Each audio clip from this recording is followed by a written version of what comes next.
ইমান সুন্দৰকৈ গানটো আপুনি গাইছে আৰু আপোনাৰ বিষয়টা জানিবও বিচাৰিব আমাৰ দৰ্শকসকলে যদি খান্তাউজিৰ বাইদেউ অনুষ্ঠান চাই আছে বাইদেউ নিশ্চয় ভাল পাব বাইদেউৰ গীত এটা আপুনি ইমান সুন্দৰকৈ পৰিবেশন কৰিছে আৰু 60ৰ ঊৰ্ধ্বৰ এতিয়া আপোনাৰ বয়স ইমান সুন্দৰ এটা কণ্ঠ আপোনাৰ আছে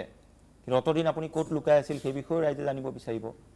কেতিয়াৰ পৰা সংগীতৰ অনুশীলন কৰিছিল কেতিয়াৰ পৰা আপুনি গান ভাল পাইছিল সৰু কালৰ পৰা মই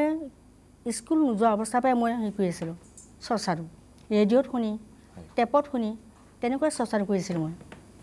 কাৰ কাৰ গান শুনিছিল তেতিয়া কাৰ গান মানে সকলো ধনদা পাঠক ৰামেশ্বৰ পাঠকৰ আৰু বহুতখিনি মানে হেৰি কৰি আছিলোঁ মই সেইবিলাক তেওঁলোকৰ গীত বেছিকৈ মই লৈছিলোঁ লোকগীতবিলাক গীতবোৰ কেনেকৈ ক'ত ক'ত গাইছিল তেতিয়া সুবিধা পাইছিল আমাৰ এই সৰু কালত আমাৰ বৈঠকি গায় নহয় এই থলুৱা জেগাত থলুৱা ঠাইবিলাকত মানে বহুত বৈঠকি গোৱায় বৈঠকীত মাতে আমি 4-5জন মানুহ গৈ তাত বৈঠকি গায় ৰাতিটো গাব লাগে মই গধূলি 7টা বজাৰ পৰা গালে ৰাতিপুৱা 7টা বজালৈ অকলে গাওঁ মই গোটেই কেইটা গান গাব লাগে এই কিমানটা হৈ যায় ঠিক নাই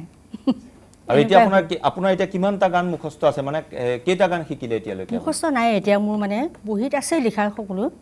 কিন্তু মই কিমানখন বহি এতিয়া পঢ়ি আছে মই বেছি লোৱা নাই বহীত মানে সেইবিলাক গীত আৰু ঘৰত কোন কোন আছে আপোনাৰ ঘৰত মোৰ ল'ৰা 3জন বোৱাৰী 3গৰাকী আৰু নাতি 5জন